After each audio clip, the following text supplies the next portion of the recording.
here it is. Telugu రాష్ట్రాలకు మరోసారి తుఫాను ముప్పు పొంచి ఉందా? దానికి సంబంధించి డీటెయిల్ గా మాట్లాడుకోబోతున్నాం.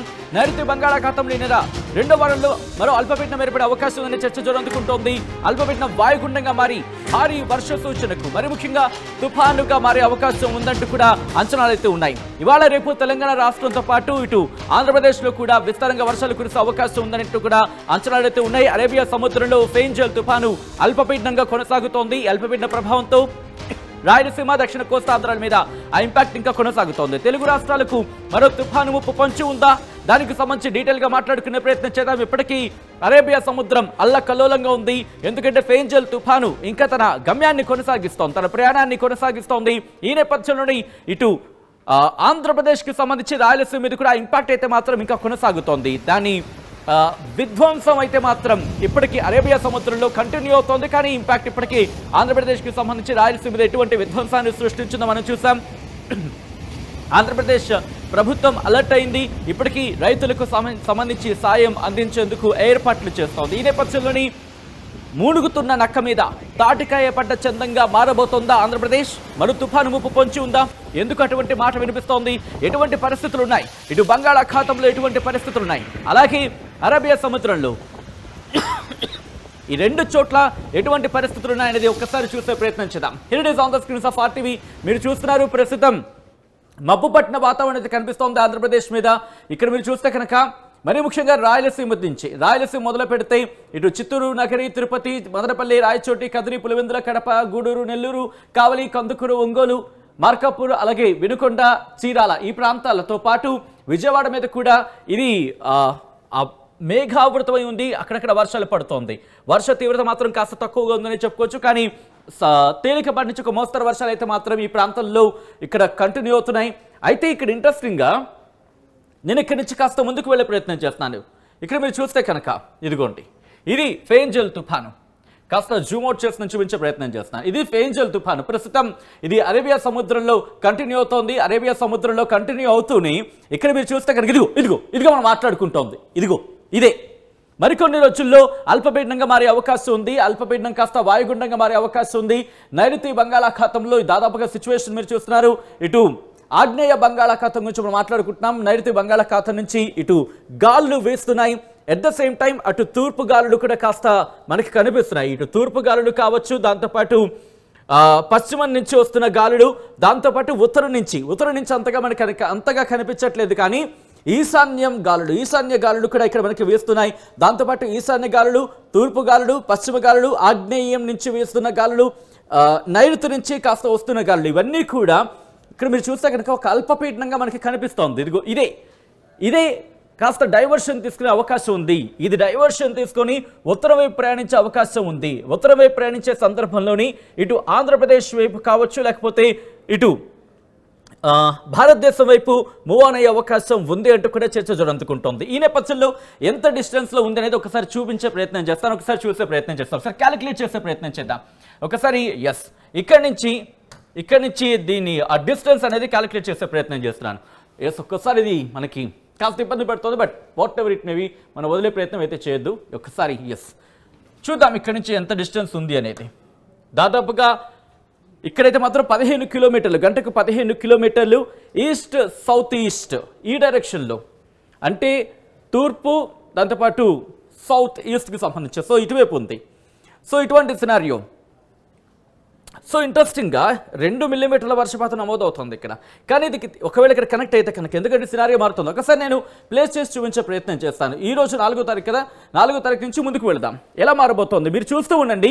ఇక్కడ సినారియో మారిపోతూ ఉంటుంది. 4వ తారీఖుకి 5వ తారీఖుకి సంబంధించి ఇక్కడ మీరు చూడొచ్చు. ఒక్కసారి ఇక్కడ సినారియో ఇది ఇలా ఈస్ట్ సౌత్ ఈస్ట్ వైపు, అంటే ఇక్కడ ప్రెసెంట్ సినారియో ఇది ఇలా ఉత్తరం వైపు కదులుతోంది, వాయువ్యం వైపు వెళుతుందా? ఒకవేళ ఇది శుక్రవారం కల్లా క్లారిటీ వచ్చే అవకాశం ఉందంటే కూడా వాతావరణ శాఖ అంచనా వేయడం జరుగుతుంది. ఒకవేళ ఇది క్రమేణీ బలపడితే, అంటే 6వ తారీఖుకి సంబంధించి ఈరోజు 4వ తారీఖు, 5 లేదా 6వ తారీఖు క్లారిటీ వచ్చే అవకాశం ఉంది. ఒకవేళ ఇది బలపడితే కనుక ఇది మళ్ళీ ఆంధ్రప్రదేశ్ వైపు దూసుకొచ్చే అవకాశం ఉంటుంది. దాని ప్రభావం అది మరింత ముదిరే అవకాశం ఉంటుంది. ఇన్ఫాక్ట్ బలపడే అవకాశం ఉంటుంది. బలపడిన తర్వాత ఇది వాయువ్యం వైపు కదులుతూ అంటే ఇది ఆగ్నేయ వైపు ఏర్పడింది. ఆగ్నేయ బంగాళాఖాతంలో ఏర్పడిన తర్వాత టువర్డ్స్ వాయువ్యం వైపు వెళ్ళే అవకాశం ఉంది. దాదాపుగా మనకి 6వ తారీఖు అంటే శుక్రవారం కల్లా క్లారిటీ శుక్రవారం కావచ్చు, శుక్రవారం కల్లా క్లారిటీ వచ్చే అవకాశం ఉంది. ఒక్కసారి నేను గాలుల గురించి మాట్లాడుకునే ప్రయత్నం చేద్దాం. గాలుల తీవ్రతకు సంబంధించి ఒకసారి మాట్లాడుకునే ప్రయత్నం చేద్దాం. ఎందుకంటే కనుక గాలుల ప్రభావం అనేది మనకి క్లియర్ కట్గా కనిపిస్తూ ఉంటుంది. ప్రస్తుతం ఆ గాలుని నేను మీకు క్లియర్గా చూపించే ప్రయత్నం చేస్తాను. ఒక్కసారి ఇదిగో ఇక్కడ మీరు చూస్తే కనుక ఇదిగోండి గాలుల తీవ్రత మనకి క్లియర్ కట్గా అర్థమవుతుంది. ఏ స్థాయిలో ఉన్నాయో అర్థం చేసుకోవచ్చు. ఒక్కసారి నేను ఇక్కడ విజువల్స్ మీరు చూస్తున్నారు. ఇటు ఉత్తర వైపు నుంచి గాలులు కొన్ని వీస్తున్నాయి. దాంతోపాటు ఈశాన్య నుంచి కూడా కొన్ని గాలులు ఉన్నాయి. దాంతోపాటు తూర్పు నుంచి కొన్ని గాలులు వస్తున్నాయి. సో ఇటువంటి సినారియోలో దాంతోపాటు మీరు చూస్తే ఇక్కడ మాల్దీవ్స్ కావచ్చు, ఇటువైపు నుంచి పశ్చిమ గాలులు వస్తున్నాయి.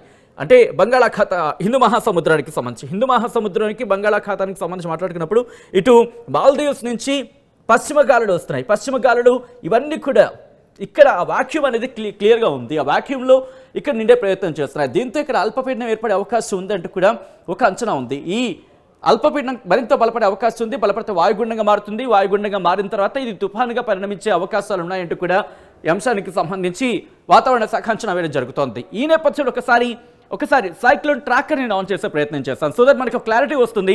ఒకసారి విజువల్స్కి వెళ్ళే ప్రయత్నం చేద్దాం. So that I can on cyclone track. ఇదిగోండి. సో మనకి యాజ్ ఆఫ్ నౌ అయితే మాత్రం ప్రస్తుతం సైక్లోన్ ట్రాక్లో ఇది ఒకటే చూపిస్తోంది. ఇది ఫెంజల్ తుఫాన్కి మాత్రమే కనిపిస్తోంది. ఇది కూడా ఇంపాక్ట్ చూపించే అవకాశం ఉందా? ఎందుకంటే ఇది త్వరగా క్లియర్ అయితే కనుక గాలుల మీద క్లారిటీ వస్తుంది. లేకపోతే ఇది ఏం చేస్తుందంటే ఆ ఏరియాలో ఉన్న గాలులు కూడా లాగేసుకుంటుంది, గుంజేసుకుంటూ ఉంటుంది. సో అటువంటి సినారియోలో ఇటువైపు వెళ్ళే గాలుల మీద కూడా ఇది ఇంపాక్ట్ చూపించే అవకాశం ఉందా? ఒకసారి నేను చెప్పడం కదా, ఒకసారి మీరు కూడా ఆలోచించే ప్రయత్నం చేయండి. ఒకవేళ ఇది కనుక తన గమ్యాన్ని ప్రయాణాన్ని ముగించుకుంటే మనకి క్లారిటీ వస్తుంది. కానీ ఇక్కడ సినారియో చూస్తే కనుక మారుతోంది. ఇదిగో మీరు చూడొచ్చు, కాస్త బ్లూయిష్గా మనకు కనిపిస్తోంది. పెద్దగా ఆందోళన చెందాల్సిన అవసరం లేకపోయినప్పటికీ కూడా ఒకవేళ ఇది బలపడితే కనుక ఆందోళనకరంగా మారే అవకాశం ఉందని చెప్పడంలో ఎటువంటి అతిశయోక్తి లేదని చెప్పుకోవచ్చు. సో అటువంటి పరిస్థితులు మనకి ఇక్కడ కనిపిస్తున్నాయి. సో ఈ నేపథ్యంలో నేను కాస్త మరింత క్లారిటీగా మాట్లాడుకునే ప్రయత్నం చేద్దాం. ప్రెషర్ ఏర్పడే అవకాశం ఉందా, ప్రెషర్కి సంబంధించి ఎటువంటి ఉన్నాయనేది నేను మీకు చూపించే ప్రయత్నం చేస్తున్నాను. Here it is. ఒకసారి మీరు చూస్తే కనుక ఇక్కడ ఇదిగోండి ఆల్రెడీ లో ప్రెషర్, ఎలాంటి లో ప్రెషర్కి సంబంధించి అల్పపీడనం ఇక్కడ ఆల్రెడీ కొనసాగుతోంది. దాని రేడియస్ మీరు చూడొచ్చు.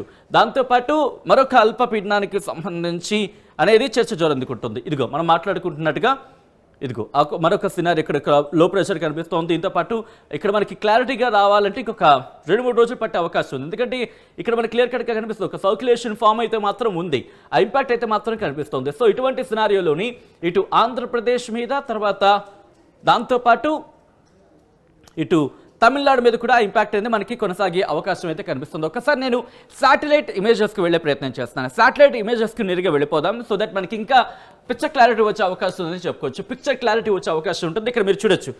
ఈ రోజు గురించి మాట్లాడుకునే ప్రయత్నం చేద్దాం. ఇదిగోండి శాటిలైట్ మ్యాప్స్ మనకి క్లియర్ కట్గా అర్థమవుతోంది. ఇది అరేబియా సముద్రంలో ప్రస్తుతం ఫెంజల్ తుఫాను కంటిన్యూ అవుతోంది. డైరెక్షన్ మీరు చూసుకుంటే పశ్చిమ దిశగా కదులుతోంది. ఆ తర్వాత ఇదిగో ప్రస్తుతం బంగాళాఖాతానికి మనకి ఆందోళన గురి చేస్తున్న ఒకే ఒక అంశం బంగాళాఖాతానికి సంబంధించి ఇక్కడ మనకి క్లియర్ కట్గా ఉంది. ప్రస్తుతానికి ఇక్కడ చిన్న ద్రోణి కావచ్చు, ఆవర్తన ప్రభావం కావచ్చు, లేదా దీన్ని రిమినిసెన్స్ అంటూ ఉంటారు. అంటే ఫెంజల్ తుఫాన్కి సంబంధించి ప్రభావం మిగిలిపోయిందని అంటూ ఉంటాం కదా సాధారణంగా, అలాంటిది. సో ఇటువంటి పరిస్థితి అంతా కూడా బంగాళాఖాతానికి సంబంధించి మాట్లాడుకుంటే ఇటు అండమాన్ నికోబార్ దీవుల దగ్గరికి సంబంధించి, అలాగే ఇటువైపు అంటే దాదాపుగా చెప్పుకుంటే ఆగ్నేయ బంగాళాఖాతం కింద చెప్పుకోవచ్చు. హిందూ మహాసముద్రంలో ఆ సినారియో ఉంది. గాలుల తీవ్రత గురించి ఇందాక మనం మాట్లాడుకున్నాం. ఈ ప్రభావం ఇది దాదాపుగా మనకి ఇంకొక 2 రోజులు అంటే ఈరోజు బుధవారం, శనివారం అంటే గురువారం లేదా శుక్రవారం కల్లా మనకి క్లారిటీ వచ్చే అవకాశం ఉంది. ఇక్కడ కనుక ఇది ముదిరితే అంటే ఇంతే బలపడింది అనుకుందాం. బలపడితే కనుక అల్పపీడనంగా మారే అవకాశం, అల్పపీడనం వాయుగుండం తుఫానుగా మారే అవకాశం ఉంది. దాదాపుగా మనకి ఇది ప్రభావం వారం రోజుల పాటు కంటిన్యూ అవకాశం ఉంది. ఈ నేపథ్యంలోనే ప్రస్తుతానికైతే మాత్రం ఇది మనకి క్లారిటీ రావాలంటే ఇంకొక 2 రోజులు వేచి చూడాల్సిన పరిస్థితి. కానీ అలర్ట్ అయితే మాత్రం కాస్త కొడుతోంది. కానీ ఇది క్లారిటీ రావాలంటే మాత్రం 2 డేస్ పట్టే అవకాశం ఉంది. ఈ నేపథ్యంలో ఈ రోజుకు సంబంధించి మాట్లాడుకునే ప్రయత్నం చేస్తే కనుక ఆ ఇంపాక్ట్ మనకి ఆంధ్రప్రదేశ్లో ఉంది. ఆంధ్రప్రదేశ్కి సంబంధించి వాతావరణ శాఖ కూడా అలర్ట్ ఇచ్చింది. దాదాపుగా 2 రోజుల పాటు ఇంకా వర్షాలు కంటిన్యూ అవకాశం ఉందని వాతావరణ శాఖ అంచనా వేయడం జరుగుతోంది. ఎల్లో అలర్ట్ జారీ చేస్తుంది. ఏ జిల్లాలకు ఎల్లో అలర్ట్ ఉంది అనేది ఒకసారి చూసే ప్రయత్నం చేద్దాం. Here it is. Parvathipuram Manyam మరి ముఖ్యంగా ఉత్తర కోస్తాంధ్రకు సంబంధించి మీరు చూస్తే శ్రీకాకుళం, పార్వతీపురం, విజయనగరం, విశాఖపట్నం, అల్లూరి సీతారామరాజు డిస్ట్రిక్ట్ ఈ ప్రాంతాలకు ఎల్లో అలర్ట్ జారీ చేసింది. అంటే thunderstorm accompanied with lightning likely at isolated places. భారీ వర్ష సూచన అంతగా భారీ వర్ష సూచన అంత కాకపోయినా కూడా వర్షాలు కురిసే అవకాశం ఉంటుంది. దాంతోపాటు ఉరుముల మెరుపులతో కూడిన వర్షాలు కురిసే అవకాశం ఉందని ఇక్కడ వాతావరణ శాఖ అంచనా వేయడం జరుగుతోంది. ఈ రోజు రేపు కూడా ఎల్లో అలర్టే జారీ చేస్తుంది ఉత్తర కోస్తా ఆంధ్రాకి. అలాగే దాంతోపాటు అంబేద్కర్ కోనసీమకి, ఏలూరుకి, పశ్చిమ గోదావరి జిల్లాలతో పాటు ఎన్టీఆర్ జిల్లాలకి ఇక్కడ నేను ఈ మూడు గురించి మాట్లాడుకునే ప్రయత్నం చేద్దాం. ఆ తర్వాత మిగిలిన వాటికి వెళ్దాం. ఇక్కడ మీరు చూస్తే అంబేద్కర్ కోనసీమ, ఏలూరు, వెస్ట్ గోదావరి కూడా సేమ్ ఇటువంటి అలర్ట్ ఇచ్చింది. ఉరుములు మెరుపులతో కూడిన వర్షాలు కురిసే అవకాశం ఉంది. దాదాపు రేపు కూడా కంటిన్యూ అవకాశం ఉందని వాతావరణ శాఖ అంచనా వేయడం జరుగుతోంది. ఎన్టీఆర్ జిల్లాకు, కృష్ణా జిల్లాకు చూసుకున్న అదే అలర్ట్ కంటిన్యూ అవుతుంది. దాంతోపాటు బాపట్ల, ప్రకాశం, నెల్లూరు, కర్నూలు ఈ 4 జిల్లాలకు కూడా ఉరుములు మెరుపులతో కూడిన వర్షాలు కొన్ని చోట్ల కురిసే అవకాశం ఉందని చెప్పి వాతావరణ శాఖ అంచనా వేయడం జరుగుతోంది. దాంతోపాటు శ్రీ సత్యసాయి డిస్ట్రిక్ట్, అలాగే వైఎస్ఆర్ డిస్ట్రిక్ట్ కడప గురించి మాట్లాడుకున్నప్పుడు తిరుపతి, చిత్తూరు ఈ 4 జిల్లాలకు కూడా సేమ్ అలర్ట్ కంటిన్యూ చేయడం జరుగుతోంది వాతావరణ శాఖ. ఉరుములు మెరుపులతో కూడిన వర్షాలు మరో 2 రోజుల పాటు కొనసాగే అవకాశం ఉందంటూ కూడా వాతావరణ శాఖ అంచనా వేయడం జరుగుతోంది. ఇది ఆంధ్రప్రదేశ్కి సంబంధించి. ఇప్పుడు ఒకసారి తెలంగాణకు ఎటువంటి వర్ష సూచన జారీ చేస్తుంది అనేది కూడా ఒకసారి చూసేద్దాం. Here it is on the screens of RTV. ఇక్కడ ఒకటే చెబుతోంది, తెలంగాణ రాష్ట్రంలో తేలికపాటి నుంచి ఒక మోస్తరు వర్షాలు అక్కడక్కడ కురిసే అవకాశం ఉందని భారత వాతావరణ శాఖ చెబుతోంది. హెచ్చరికలు 4వ తారీఖు నుంచి దాదాపుగా మనకి 9వ తారీఖు వరకు కంటిన్యూ అవకాశాలు ఉన్నాయంటూ కూడా అంచనాలు ఉన్నాయి. తేలికపాటి నుంచి ఒక మోస్తరు వర్షాలు అంటే పెద్దగా భారీ వర్షాలు ఉండకపోవచ్చు, కానీ ఆకాశం మేఘావృతమై ఉంటుంది. మీరు ఇప్పటికీ చూస్తే కనుక ఒకసారి అలా ఆకాశం వైపు చూసే ప్రయత్నం చేయండి. తూర్పు నుంచి పడమర వైపు మేఘాలు వెళుతున్నాయి. సరదాగా ఒక్కసారి మీరు కూడా చూసే ప్రయత్నం చేయండి. మీరు చూస్తున్న ఆ మేఘాలే ఫేంజల్ తుఫానుకు సంబంధించి ఆ బ్యాన్స్ అనుకోవచ్చు, లేకపోతే అటువైపు వెళ్తున్న మేఘాల కింద అనుకోవచ్చు. ఒక్కసారి మీరు అలా బయటకు వెళ్ళి చూసే ప్రయత్నం చేయండి. ఫేంజల్ తుఫానుకు సంబంధించి మిగిలిపోయిన ప్రభావం కావచ్చు, లేకపోతే ఒకసారి మేఘాలు మీరు కనుక గమనిస్తే పశ్చిమ వైపు కదులుతున్న సిచ్యువేషన్ మనకు కనిపిస్తుంది. అంటే ఈస్ట్ వైపు నుంచి వెస్ట్ వైపు వెళుతున్నాయి, ఆ డైరెక్షన్లో వెళ్తున్న సినారియో. సో ఈ నేపథ్యంలో ఆకాశం మేఘావృతమై ఉంటుంది. అక్కడక్కడ చిరుజల్లులు కురిసే అవకాశం ఉంటుంది. తేలికపాటి నుంచి మోస్తరు వర్షాలు కురిసే అవకాశం ఉంటుందంటూ కూడా వాతావరణ శాఖ అంచనా వేయడం జరుగుతోంది. భారత వాతావరణ శాఖ హైదరాబాద్ కేంద్రంగా తెలంగాణకు సంబంధించి ఇచ్చిన వర్ష సూచన ఇది. ఈ నేపథ్యంలోనే ఇటు ఆంధ్రప్రదేశ్ స్టేట్ డిజాస్టర్ కూడా రెస్పాండ్ అయింది. ఈ అంశానికి సంబంధించి డిసెంబర్ 4వ తారీఖున అంటే ఈ రోజుకి సంబంధించి అలర్ట్ ఇచ్చింది. ఒకసారి నేను మళ్ళీ రీఫ్రెష్ చేసి చూపించే ప్రయత్నం చేస్తున్నాను. ఆల్ రైట్, కొద్దిసేపటి క్రితం అలర్ట్ ఇచ్చింది. అలర్ట్ని మీరు చూడొచ్చు. డిసెంబర్ 5 గురువారం అల్లూరి సీతారామరాజు, గుంటూరు, బాపట్ల, ప్రకాశం, కర్నూలు, నంద్యాల, అనంతపురం, వైఎస్ఆర్, అన్నమయ్య, అలాగే తిరుపతి జిల్లాలోని కొన్ని ప్రాంతాల్లో తేలికపాటి నుంచి మోస్తరు వర్షాలు కురిసే అవకాశం ఉందని ఇటు Andhra Pradesh state disaster management authority చెబుతోంది. దాంతోపాటు విజయనగరం, విశాఖపట్నం, అనకాపల్లి, కాకినాడ, కోనసీమ, పశ్చిమ గోదావరి, కృష్ణా, ఎన్టీఆర్, గుంటూరు, బాపట్ల, పల్నాడు, కర్నూలు, నంద్యాల, చిత్తూరు మరియు తిరుపతి జిల్లాలోని కొన్ని ప్రాంతాల్లో తేలికపాటి వర్షాలు కురిసే అవకాశం ఉందంటూ కూడా ఇటు ఆంధ్రప్రదేశ్ విపత్తు నిర్వహణ సంస్థ చెబుతోంది. దానికి సాక్ష్యంగా మీరు చూస్తే ఇదిగో ఆ ఇమేజ్ కూడా ఇచ్చింది. ఒకసారి ఇమేజ్ నేను లార్జర్ స్కేల్లో చూపించే ప్రయత్నం చేస్తున్నాను. లార్జర్ స్కేల్లో మీరు చూసే ప్రయత్నం చేస్తే కనుక ఇదిగో మీకు కాస్త దాదాపుగా మనకి ఈ డార్క్ కలర్గా మనకు కనిపిస్తుంది. అంటే కర్నూలు, అనంతపురానికి సంబంధించి కొన్ని ప్రాంతాల్లో, నంద్యాలకు సంబంధించి కొన్ని ప్రాంతాల్లో, ప్రకాశం, నంద్యాలకు సంబంధించి కొన్ని ప్రాంతాల్లో, వైఎస్ఆర్, అలాగే అన్నమయ్య, చిత్తూరు, తిరుపతి జిల్లాలకు సంబంధించి కొన్ని ప్రాంతాల్లో, ప్రకాశం, అలాగే గుంటూరు, బాపట్ల జిల్లాలు కొన్ని ప్రాంతాల్లో, అల్లూరి సీతారామరాజు డిస్ట్రిక్ట్కి సంబంధించి అంటే ఇది మనకి అరకు ఆ ప్రాంతంలో కింద చెప్పుకోవచ్చు. సో అల్లూరి సీతారామరాజు డిస్ట్రిక్ట్కి సంబంధించి ఆ ప్రాంతాల్లో దాదాపుగా మనకి ఎక్కువ ఇంపాక్ట్ అనేది కనిపిస్తుంది. అంటే దాదాపు 15.6 నుంచి 64.4 మిల్లీమీటర్ల వర్షపాతం నమోదే అవకాశం ఉన్నాయని అంచనాలు అయితే ఉన్నాయి. ఇది ఇక్కడి నుంచి నేను కాస్త అమరావతికి సంబంధించి చూపించే ప్రయత్నం చేస్తాను. అమరావతి IMD ఏమంటుంది అనేది ఒకసారి మీరు చూసే ప్రయత్నం చేస్తే కనుక ఇది కొద్దిసేపటి క్రితం IMD అమరావతి ఇచ్చిన ఆ రిపోర్ట్ సేమ్ అదే చెబుతోంది. ఇక్కడ లైట్ టు మోడరేట్ రెయిన్స్ ఆ థండర్ షవర్స్ అంటూ కూడా చెప్తున్న పరిస్థితి. ఇటు south coastal Andhra, north coastal ఆంధ్రతో పాటు ఇటు రాయలసీమ మీద కూడా ఇటువంటి ఇంపాక్టే ఉంది. 1-2 చోట్ల వర్షాలు కురిసే అవకాశం ఉందంటూ కూడా వాతావరణ శాఖ అంచనా వేయడం జరుగుతోంది. సౌత్ కోస్టల్ ఆంధ్ర అలాగే నార్త్ కోస్టల్ ఆంధ్రప్రదేశ్ రెండింటికి సంబంధించి light to moderate rains or thunder showers likely at few places, కొన్ని చోట్ల 1-2 చోట్ల లేకపోతే కొన్ని చోట్ల ఉరుములు మెరుపులతో కూడిన వర్షాలు కురిసే అవకాశం ఉందని వాతావరణ శాఖ అంచనా వేయడం జరుగుతోంది. ఇది ప్రస్తుతానికి అయితే మాత్రం ఈ 2 రోజులకి దాదాపు 1 వారం రోజుల పాటు ఎటువంటి అంచనాలు ఉన్నాయి. కానీ ఇక్కడ ఇంట్రెస్టింగ్గా మాట్లాడుకోవాలంటే కనుక శుక్రవారం నాటికి మనకి క్లారిటీ వచ్చేస్తుంది పూర్తి స్థాయిలో. ఇక్కడ అంటే బంగాళాఖాతంలో ఈ అల్పపీడనం ఏర్పడే అవకాశాలు ఉన్నాయా? ఆవర్తన ప్రభావం ఏమైనా ఉందా? ఎందుకంటే ఇక్కడ స్పేస్ ఆ వాక్యూమ్ ఉంటే కనుక ఇక్కడ ఆ స్పేస్ని మిగిలిన గాలుడు కూడా స్పేస్ని ఫిల్ చేయడం జరుగుతుంది. సో అటువంటి సందర్భంలో దీని గురించి క్లారిటీ రావాలంటే ఇంకొక 2 రోజులు పట్టే అవకాశం ఉంది. అంటే 24 నుంచి 48 గంటల్లో దీనికి సంబంధించి దాదాపుగా క్లారిటీ వచ్చే అవకాశం ఉంది. ఆ తర్వాత ఒకవేళ బలపడితే అల్పపీడనం కాస్త వాయుగుండంగా మారే అవకాశం ఉంటుంది. ఆ వాయుగుండం కాస్త తుఫానుగా మారే అవకాశం ఉంటుంది. ఆ తర్వాత ఇంకొక ముప్పు పొంచి ఉందన్నలు ఎటువంటి అతిశయోక్తి లేదు. కానీ దాదాపుగా అంతవరకు వెళుతుందా? ఎందుకంటే మనం ఫేంజల్ తుఫాను ప్రభావం చూసాం. 3 రోజుల పాటు 28, 29, 30 3 రోజుల పాటు దుమ్ము దులిపేస్తుంది, దొల్లగొట్టేస్తుంది అనుకున్నారు. అటువంటి సిచ్యువేషన్ నిజంగా భీకరమైన వర్షాలు ఉంటాయనుకున్నారు.